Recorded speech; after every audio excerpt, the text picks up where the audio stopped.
महाराष्ट्राचा आराध्य दैवत छत्रपती शिवाजी महाराज, हिंदुहृदय सम्राट, शिवसेना प्रमुख माननीय बाळासाहेब ठाकरे, स्वर्गीय मासाहेब मीनाताई ठाकरे यांना वंदन करून शिवसेना पक्षप्रमुख आदरणीय उद्धवजी ठाकरे साहेब आणि युवासेना प्रमुख माननीय आदित्यजी ठाकरे साहेब यांना नतमस्तक होऊन आजच्या शिवसेना सोलापूर जिल्ह्यातील दक्षिण, उत्तर आणि मध्य विधानसभेच्या या मेळाव्यासाठी, पदाधिकारी मेळाव्यासाठी उपस्थित असलेले सगळ्यांचे लाडके शिवसेनेचे सचिव, खासदार, शिवसेनेचे आपल्या सगळ्यांचे नेते सन्माननीय विनायकजी राऊत साहेब, या व्यासपीठावर बसलेले उपनेते शरद कोळी, अस्मिताताई गायकवाड, सर्व जिल्हा प्रमुख, त्याचप्रमाणे लोकसभा क्षेत्र प्रमुख पुरुषोत्तमजी बर्डे, जिल्हा प्रमुख अजय दासरी, अमर पाटील, संभाजी शिंदे, गणेश वानकर, या कार्यक्रमासाठी आवर्जून इथे उपस्थित राहिलेले श्रीयुत ठाणेकर, जितेंद्र सटपाळ, त्यांची सर्व टीम, त्याचप्रमाणे खंदारे साहेब, दीपकजी गायकवाड आणि माझ्या अगोदर भाषण करताना अस्मिताताई गायकवाडने घेतलेली सर्व व्यासपीठावरची सगळी नावं आणि राहिलेली सगळी नावं, कुठली राहिली असतील तर ती पण नावं आणि जे घेतले ती सगळी नावं, सगळे उपजिल्हा प्रमुख आहेत तिथे. अतिशय चांगल्या वातावरणामध्ये हा मेळावा होतोय. मला सांगायला आनंद वाटतोय, 2 वर्षापूर्वी या महाराष्ट्रामध्ये गद्दारी झाली आणि गद्दारी झाल्यानंतर या महाराष्ट्रामध्ये पहिली हकालपट्टी झाली ती सोलापूर जिल्ह्याच्या संपर्क प्रमुख तानाजी सावंत याची, आणि त्या जागेवरती माझी विनायक राऊत साहेबांच्या सहकार्याने, मार्गदर्शनाने उद्धव साहेबांनी संपर्क प्रमुख नेमणूक केली. त्याच्या पुढे आनंद असा होतोय की ती नेमणूक करून नेमका आषाढ एकादशीचा दिवस होता. आता परवाच्या दिवशी 2 वर्ष मला पूर्ण झालेले आहेत तुमच्या सगळ्यांच्या सहकार्याने. 2 वर्ष पूर्ण झालेली आहे. अतिशय कठीण परिस्थितीची ही 2 वर्ष होती तुम्हा आम्हा सर्वांची. काम करत असताना अनेक पदाधिकारी, शिवसैनिक, युवा सेनेचे पदाधिकारी यांच्या सगळ्यांचं अतिशय चांगलं सहकार्य मला लाभलं. लढाई सोपी नव्हती मित्रांनो. शिवसेनेबरोबर कधी नव्हे तशी गद्दारी झालेली होती आणि चारी बाजूने सन्माननीय पक्षप्रमुख उद्धवजी ठाकरे साहेबांना टार्गेट केलं जात होतं.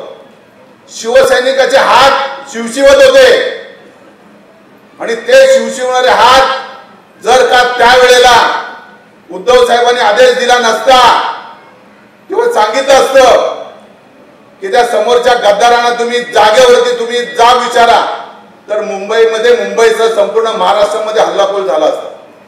आणि तो हल्लाखोर होऊ नये, किंबहुना तो हल्लाखोर झाला असता तर समोरच्या विरोधी पार्टीला तेच पाहिजे होतं, हे सगळे शिवसैनिक पदाधिकारी मारामारी करावे आणि जेलमध्ये जावे आणि लढायला रस्त्यावरती कोणी राहता कामा नये, हा त्यांचा प्लॅन होता. तो उद्धव साहेबांनी ओळखला आणि आज 2 वर्षानंतर आपल्याला ती प्रचिती येते. या लोकसभेच्या निवडणुकीमध्ये हेच शिवसैनिक तो राग मनामध्ये धरून, तर राग हा होता या सोलापूर जिल्ह्यामध्ये लोकसभेसाठी भारतीय जनता पार्टीच्या उमेदवारासाठी प्रचार करणारे शिवसैनिक पदाधिकारी होते. किती दिवस त्यांचा प्रचार करणारी नेमकी ही सुवर्ण संधी मिळाली. राऊत साहेब या लोकसभे मतदारसंघामध्ये भारतीय जनता कोण उमेदवार आहे त्याच्यापेक्षा भारतीय जनता पार्टीच्या उमेदवाराला गाडून टाकायचं, त्याला पराभूत करायचं, या एका इच्छेने सगळे शिवसैनिक आणि पदाधिकारी कामाला लागले. आणि हे काम करत असताना अतिशय चांगल्या पद्धतीने चांगली मेहनत घेऊन या सोलापूर जिल्ह्यामध्ये कधी नव्हे ते भारतीय जनता पार्टीचा पराभव या सगळ्या शिवसैनिकांना केला, म्हणून त्या शिवसैनिकांना मानाचा मुजरा करतो. लढाई कठीण होती, मी मगाशीच सांगितलं, परंतु आता खरी लढाई सुरू झालेली आहे. मैदान तयार झालेलं आहे। या मैदानामध्ये प्रत्येक शिवसैनिक सज्ज झालेला आहे। प्रत्येक शिवसैनिकाला आता वाटायला लागलंय, प्रत्येक शिवसैनिकाचा आत्मविश्वास वाढलाय। प्रत्येक शिवसैनिक म्हणतो की आता या वेळेला विधानसभेवरती भगवा फडकवल्याशिवाय आम्ही स्वस्थ बसणार नाही आहोत। उद्धवजी ठाकरे साहेब पुन्हा एकदा मुख्यमंत्री व्हावेत, हे शिवसैनिकांचीच नव्हे तर अख्ख्या महाराष्ट्रातल्या जनतेची इच्छा आहे आणि ती पूर्ण झाल्याशिवाय राहणार नाही असा माझा विश्वास आहे। ज्या पद्धतीने गद्दारी करून उद्धव साहेबांनी त्या खुर्चीवरून खाली घेतलं, तो राग या सामान्य जनतेच्या मनामध्ये आहे, शिवसैनिकांच्या मनामध्ये आहे। मित्रांनो, बोलण्यासारखं खूप आहे, अनेक किस्से आहेत, अनेक अनुभव आहेत, पण या 2 वर्षाच्या कालावधीमध्ये सन्माननीय विनायकजी राऊत साहेब यांनी शिवसेना नेते म्हणून संपर्क प्रमुखाची जबाबदारी दिल्यानंतर त्यांच्या मार्गदर्शनाखाली अनेक चांगली कामं मला करता आली।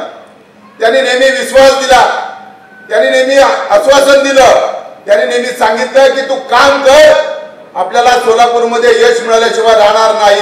आज त्यांनी विश्वास दिला आणि सांगितलं तू काम करशील तर हे शिवसैनिक सुद्धा पुन्हा एकदा जोमाने काम करायला सुरुवात करतील। आज प्रत्येक शिवसैनिक जोमाने काम करायला तयारी झालेली आहे। पुन्हा एकदा लढायची तयारी आपल्याला करायची आहे। काल मला पत्रकार परिषदेमध्ये विचारलं की तुम्ही या सोलापूर जिल्ह्यामध्ये 11 विधानसभा आहेत, तुम्ही किती विधानसभा आघाडीमध्ये लढणार आहात? मी म्हटलं आमची आघाडीमध्ये शिवसेनेचे 11च्या 11 विधानसभेमध्ये शिवसैनिकांची ताकद आहे आणि 11च्या 11 लढणार। परंतु आघाडीमध्ये उद्धव साहेब अंतिम निर्णय घेतील किती विधानसभा लढायच्या, जो निर्णय घेतील त्या विधानसभेमध्ये आमचा शिवसैनिक आपला उमेदवार निवडून आणल्याशिवाय राहणार नाही, हा मी आज शब्द देतो म्हणून साहेबांना सांगितलं आहे। ना तयारी तुमची? हात वर करून विनायकराव साहेबांना सांगा। आणि हाच हात आपल्याला या निवडणुकीसाठी बाहेर काढून या समोरच्या भारतीय जनता पार्टीला आपल्याला चारी मुंड्या चित करायचंय आणि पराभवाची पुन्हा एकदा दुसरी धूळ चारायची।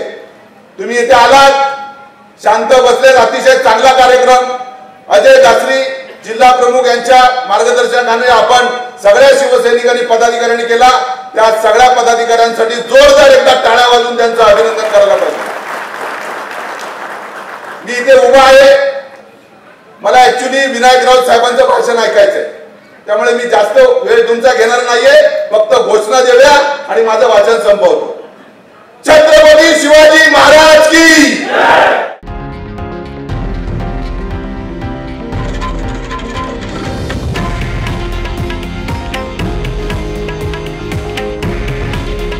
हे आहे देशातील नंबर 1 न्यूज नेटवर्क आणि आपण पाहत आहात TV9 मराठी। काळजी तुमची, हित महाराष्ट्राचं।